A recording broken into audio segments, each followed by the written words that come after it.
Leogang's a great segue, really, into talking about average speeds. Yeah, it's fast track. And I guess when this comes out with Val di Sole will be behind us now. Yeah. That's quite fast as well, isn't it? Yeah. Yeah. But Val di Sole points down a lot more. Yeah. Like generally Val di Sole points down and is pretty chunky. Okay. I What's your thoughts on it, man? I get a little disappointed when I go back to Leogang, I think now, because the track is just the same track, but with more gravel. It just seems as though it's like really smooth, really fast. The stump sections, we all know where we're going when we go into them. They seem to be taking corners out as opposed to adding corners. Okay. And making it straighter? Yeah, making it faster. And I don't think that shows the difference in the rider. I think when you're racing, if you've got everyone within half a second, it's really hard for the viewer to understand who's the best bike rider when they're watching it, because everyone looks the same. It's like who's tucked most. Yeah, it's like, what's the so difference? Boring. And I mean, if you think about downhill skiing, how tight those times are, when you watch them, it's really hard to... I remember I used to watch Ski Sunday all the time, and I don't know if you've ever watched Ski Sunday, but you'll hear the commentator, oh, he's messed that turn up.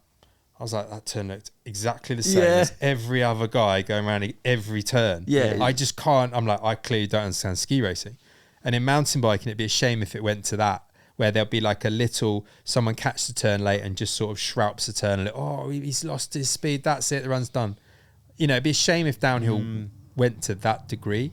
But I think if you were able to maybe add more corners in and slow it down, it allows the opportunity for someone like Jackson to go, well, you know what, fuck it, I'm going to jump all the way down there. Yeah. And that will be wild, because everyone else will be doing this and he'll just be like a jackrabbit and clear the lot. And you'll be like, well, there's where he's made his time. You know what I mean? Yeah. All of a sudden. I completely agree. We kind of talked about it already, so I already know your answer. But your ideal race, the most exciting version of downhill mountain biking, are all of the times really, really tight, or all of the times slightly more spread apart? To me, they're all spread apart. What is a better storyline than when Sam Hill pulls everyone's pants down at Val di Sole, or Gwynny, or, you know what I mean? All of these things where you're like, totally. Whoa. Because I think at Leogang, I think Piron was a real head scratcher. You know, the run looked fine. There was nothing noticeably wrong with that race run, and he was off the pace. And that's a real head scratcher. You almost want the rider to, like, Benoit made a mistake, came off, got back on, came off, and you could see he was probably on for a good result if he didn't do that. Yeah. But I do like the idea of rewarding excellence, and it's not, you know what I mean? It's like you've done really well there, mate. I went to the arena cross and Dean Wilson was there, and in practice basically he did a quad in first moto, and like, if there's anything that's going to get me go back to childhood fan of these sports, it is that. It is like, did he just do that? There you go. He just did that. That's incredible. Or Sam Hill, he's got a line in his head. He's keeping it secret. Maybe he's told his teammate. Yeah. Like, those days were so exciting. Yeah. And you hear it through the pits. You hear, like, did you see where he went on his last practice run? He went up late, and then he's... Like, that's so exciting to me. It is really exciting. And I think that Supercross, I went to watch the Birmingham Supercross, and I think the tracks were similar, and exactly that. There was a quad into a left-hander, and you're like, there's no way he's going to be able to pull that. And then sure enough, they do it. And then everyone else is like, if we want to keep up, we're going to have to do that. And Ludenville had those sections, that big stall wall where they were jumping, you know, absolutely to the moon. Yeah, that was cool, actually. But you had to get this little backside. And if you didn't, you wouldn't make the next corner. And that was, for me, that was brilliant. It's like, right, roll the dice, hit the backside, be a hero, miss the corner, your race run's done. And that was, everyone was figuring out that was almost too much. I don't really think anyone did it in the race run. No. And then lower down, the one that Ronan did. That's it. Yeah. And then there was a section lower down that the cameras unfortunately didn't do justice to, because it was gnarly. They were kind of jumping over a track and landing on like a lily pad, and then jumping down between two trees back onto the bike park track. And the timing to do that was just immense, because if you didn't get it right, you would just kamikaze over the front.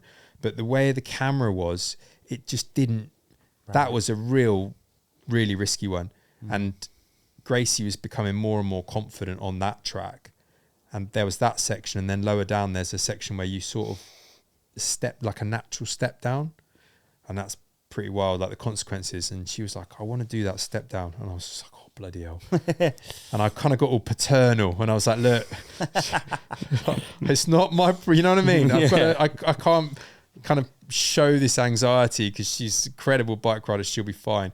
And then Greg phoned me and I said, where are you? He's like, I'm on a step down. Gracie wants to do a step down. And Greg was exactly the same. And I was like, look.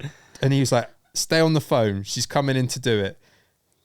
Oh, phew, she hasn't done it. I was like, right, that's it. She's not doing the step down. I'm going to phone her now. Because no one else was like, there was no need to do it. And I think, but that's cool, isn't it? Yeah. Because she was like, right, I've got the confidence. I want to really take my time. This is where I can take it. But if you've got something that everyone can do, it's really hard. Like you're being rewarded for your, like how much you're willing to risk. Like, are you willing to risk a huge crash just to not touch the brakes and see if you can keep grip versus doing something super technical? Yeah. I feel like a lot of these things almost go into the same category. Like you have one avenue that suggests that the same tracks, like they don't have to change much, the same venues, the times get closer, and that's better racing. Like there is an argument that closer times is more exciting racing, maybe, that the field is closer together. And then there's the argument that you want it to be, I would say probably we're all sat here thinking the same thing. Like you'd rather have a new track, you'd rather have it loose with loads of options for crazy, for time to be made up, and therefore having the times further apart. Yeah.